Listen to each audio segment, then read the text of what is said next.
Welcome into Chicago Bears Now. My name is Harrison Graham. On today's show, we discuss the latest Bears and Saints injury reports. A couple of interesting tidbits here that I want to get into in that regard as well, plus some potential roster news when it comes to 53-man roster shuffling that could take place over the next couple of days before kickoff on Sunday. Want to talk about Grady Jarrett first, though, because remember after the season opener, he wasn't practicing much with the knee issue, but he was playing on Sundays. He played week 2 against the Lions, week 3 against the Cowboys. And then since that game, he has not played or practiced. And it's like, oh, what's going on? Did he injure that knee worse?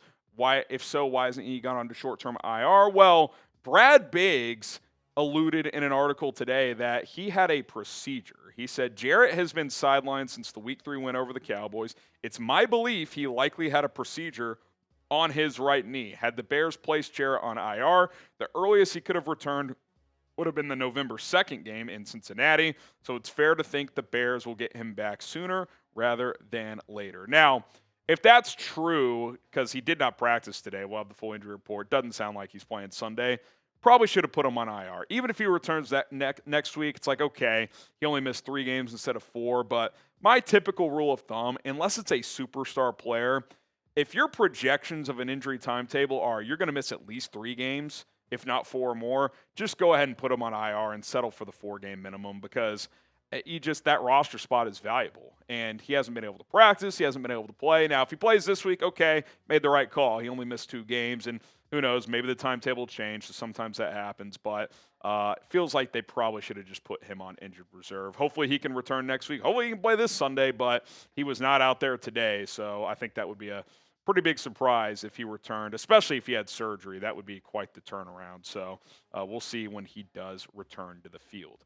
Okay, speaking of a guy in the opposite direction, is DJ Moore trending up, trending in the right direction toward playing? Certainly seems so. On yesterday's injury report, which was an estimation, they did not practice yesterday. He did not practice, but today he was limited.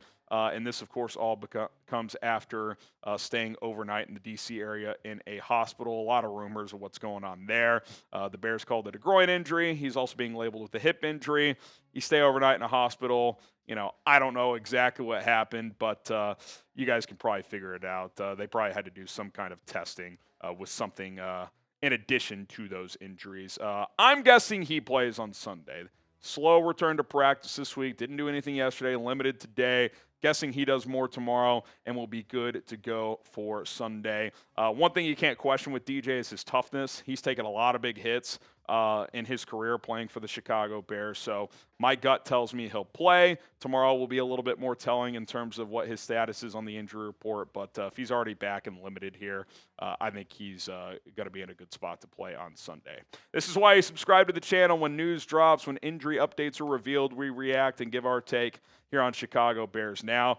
Big trade rumors season right now over the next few weeks, so we will continue to analyze that when relevant. And, of course, we're breaking down every matchup, preview videos, storylines within each matchup, and we go live for every game as well. So plenty of content for you.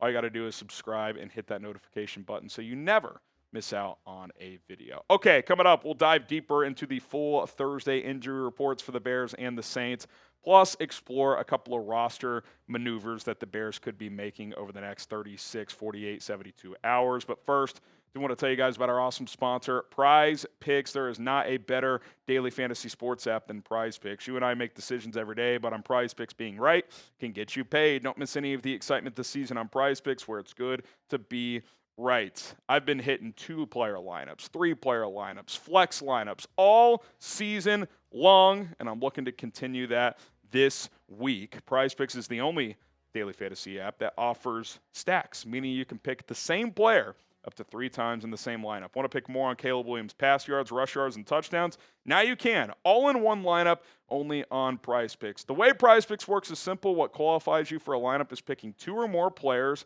at least for 2 or more different teams, regardless of sport, and picking more or less on the available stat projections. You want to take more than Caleb Williams passing yards like I did this week. I also took more on Trevor Lawrence's half a touchdown pass. It's a goblin play, easier to hit. Also took a demon pick.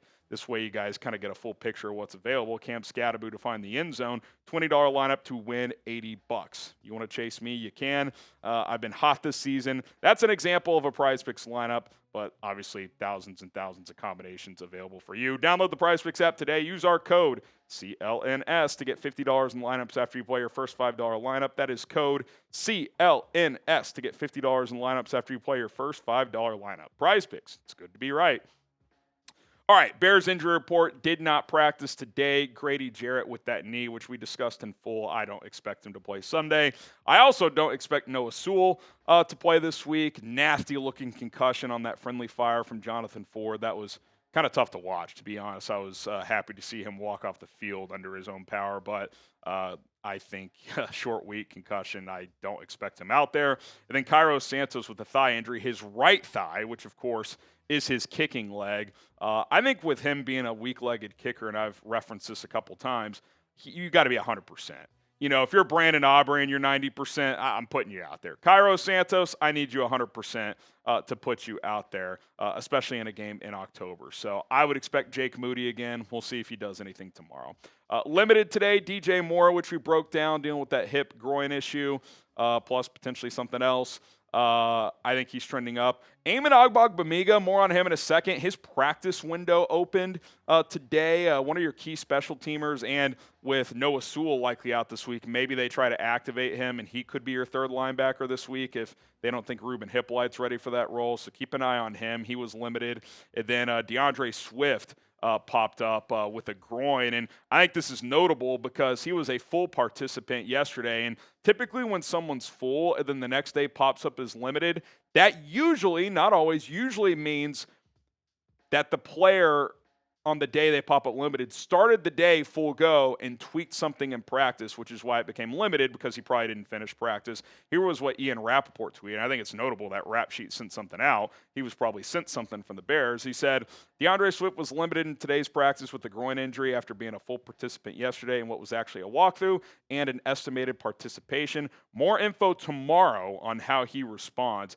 Definitely something to monitor because A, coming off a great game, easily his best game of the year, maybe his best game as a Chicago Bear. And B, again, yesterday wasn't a true physical practice, but to go from full to limited, did something pop up today?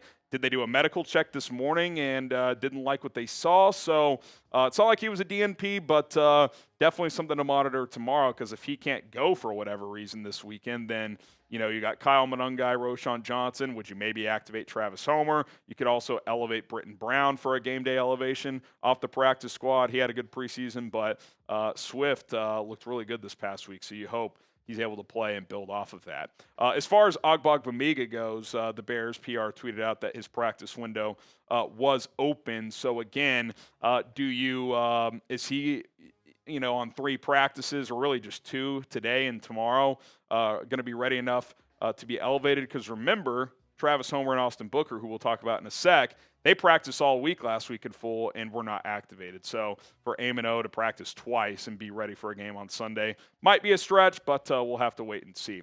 Speaking of Austin Booker, Travis Homer, and also Jonah Jackson, who was a DNP estimate yesterday, he was full today, so he's fine to go with that ankle. Homer dealing with that calf dating back to the preseason, and Booker dating back to the preseason with that knee. They've been full participants dating back to last week. I was shocked that Booker didn't play in that Monday game. I hope he plays this week. I mean, I said last week I expect him to. I don't know if I can use the word expected, considering he didn't get activated last week, but I am hopeful that he can. Now, the Bears' defensive line did show a little more juice, so if he's not full throttled, and if they want to hold him out an extra week, they can. But they got to make a decision by next week, because when you start the 21-day window, if that 21 days comes and goes and you don't activate them, they're out for the year. They stay on IR. So I can't imagine that would be the case, especially with Austin Booker. Now, again, if they activate him, Homer, Ogbongbemiga, anywhere from 1 to 3 players, where you're going to have to cut somebody or place someone on IR to match those movements. So if they, let's just say they add only Austin Booker and they keep the other 2 guys on short-term IR. Tano Passanio, he was a healthy scratch Sunday or Monday. I'm guessing he could be on the way off the 53. Carl Jones, DeMarco Jackson. Now, without Noah Sewell this week, you wouldn't want to cut more than one of those guys, so maybe you wouldn't go that route this week. Jade Walker was a healthy scratch on Monday. I really like him, but, if it comes a numbers game, do you cut him loose? I personally would add Devin Duvernay to this list, but they don't seem to trust someone else to handle kick or punt return and kickoff return duties next to Luther Burden, but he hasn't really shown me much, if I'm being honest. Chris Williams, they've elevated Jonathan Ford, who's seemingly played more than Chris Williams as a practice squad player the last couple of weeks. But again, with Grady Jarrett out, do you want to cut a defensive tackle? So few names to consider there. I think if it's for Booker specifically, Passanio is probably the player to watch in terms of a player that could get cut. Okay, who should the Bears cut for Austin Booker? If you're picking somebody, who would it be? Because at some point they're going to make a roster move, if not multiple roster moves. So you let me know who that player is. Okay, real quick, the Saints injury report has also dropped as Alvin Kamara, who was a DNP yesterday, he was limited today, so you would think he's trending up toward playing. Plus a vet, sometimes they just ease those guys through the week. Isaac Yiadom, he was limited with the hamstring after being a DNP yesterday. Chris Olave limited yesterday, full today. Same with Alontae Taylor, so they're in good position to play on Sunday. John Ridgeway full for a second straight day. Devon Godchaux did not practice, but kind of like Mercedes Lewis last year, just a veteran rest day. He should be fine. All right, there you go. The latest injury news for both the Bears and the Saints and some potential roster maneuvers that could take place if they choose to activate one of, if not all three, of Austin Booker, Travis Homer, and Ogbongbemiga. If anything happens on that front, we'll have you covered with a video or at least a YouTube short, so be on the lookout for that. My name is Harrison Graham. Hit that subscribe button and bear down.